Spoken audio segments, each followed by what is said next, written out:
ఇంకో అడ్వాంటేజ్ చూసుకుంటే high availability ఎలా అంటే యూట్యూబ్ వాడు సీడీఎన్ సర్వర్స్ అనేది మల్టిపుల్ లొకేషన్స్‌లో పెట్టుకుంటాడు.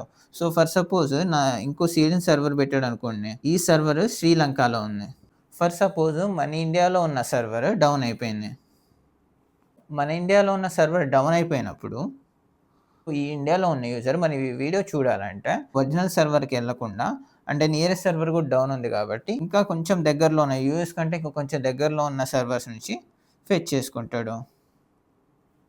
సో, ఏదైనా డిఫరెంట్ సర్వర్స్ మల్టిపుల్ సర్వర్స్ ఉంటాయి కదా! ఏదైనా ఒకటి ఫెయిల్ అయినా గానీ వేరే నియరెస్ట్ సర్వర్ నుంచి ఫెచ్ చేసుకుంటే అప్పుడు కూడా వీడియో అనేది చాలా ఫాస్ట్‌గా చూసుకోగలడు. సో, ఏదైనా సర్వర్స్ డౌన్ అయినా గానీ ఆ పర్సన్‌కి ఆ వెబ్‌సైట్ గానీ, ఆ యాప్ గానీ డౌన్ అవ్వకుండా వేరే నియరెస్ట్ సర్వర్ నుంచి తీసుకుంటాడు. సో, ఇలా మల్టిపుల్ సర్వర్స్ ఉండడం వల్ల మనకి హై అవైలబిలిటీ ఉంటది.